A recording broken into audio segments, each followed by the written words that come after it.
They had not been customized to the Indian buyer or to the Indian road conditions. Now they've come up with an offering which has taken into account the realities of the ups and downs and the holes and the potholes in Indian roads, and they're doing much, much better.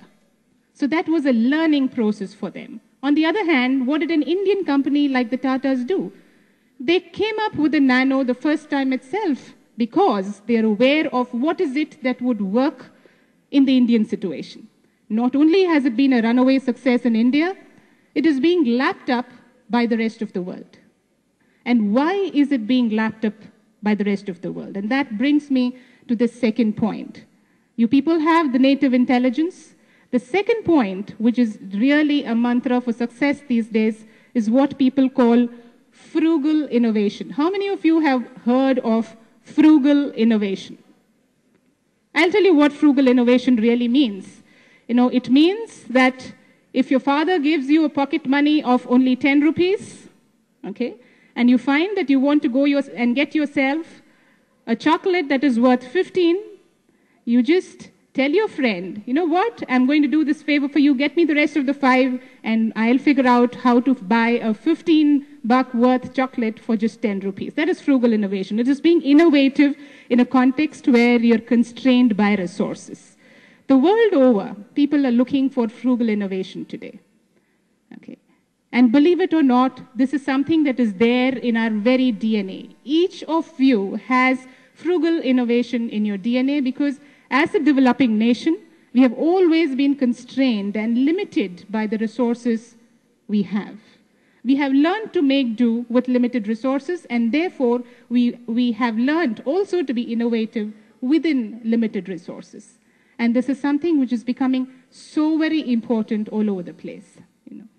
I would urge all of you youngsters over there to do a Google search on a few things. I don't know how many of you have looked at a product called Mitticool.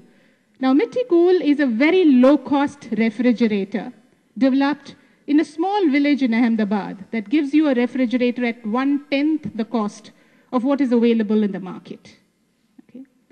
Indians, young Indians, and these people happen to be graduates of IIT, have developed ATMs, low-cost ATMs to cater to the villages, which are available at 1/5 the cost of a regular ATM.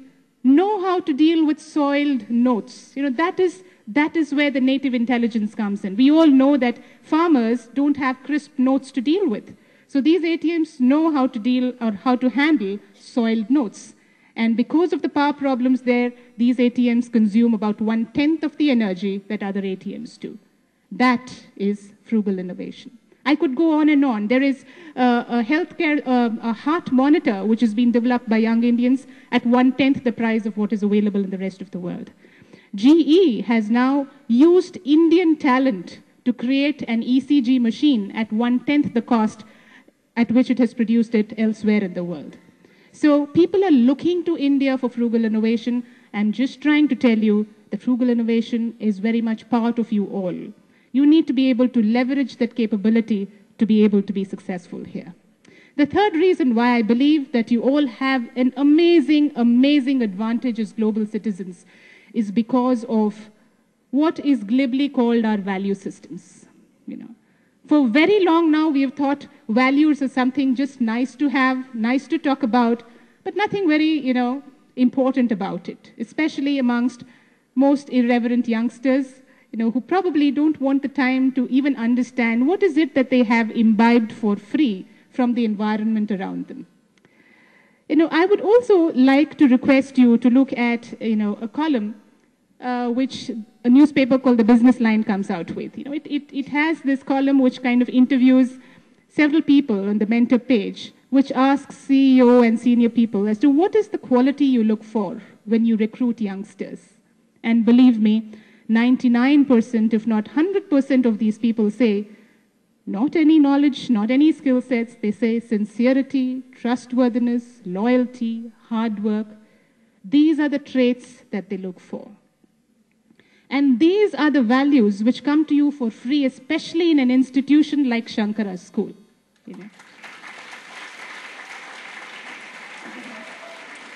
People get paranoid thinking about what kind of competition can China give us? What kind of competition can Korea and Taiwan give us? Because they can copy all our skills, they can ape their knowledge, and therefore they will have competitive advantage. But you know what? Values cannot be taught. They have to be caught. And therefore, all of you are in a system where you have the best possible conducive ecosystem around you to be able to imbibe those values for free. So please delve into yourself, recognize the value of values within yourself, because that is something which nobody else anywhere in the world is ever going to be able to copy in a hurry. That is intrinsically Indian, that is quintessentially Indian, and it is all there for you for free. So please learn to value those values, because the rest of the world values it ever so much. All the CEOs want people with these very values, which we have for free, which we kind of imbibe through what I would call a system of cultural diffusion that has come down to us through the ages. So today, my young friends, you're equipped with these 3 amazing traits and parameters that give you all that you need to be extremely successful in life. Make use of that native intelligence.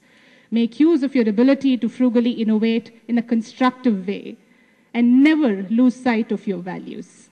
Yeah.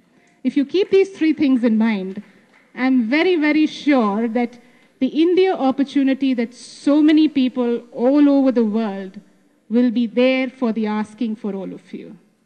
Go conquer the world. Thank you and God bless.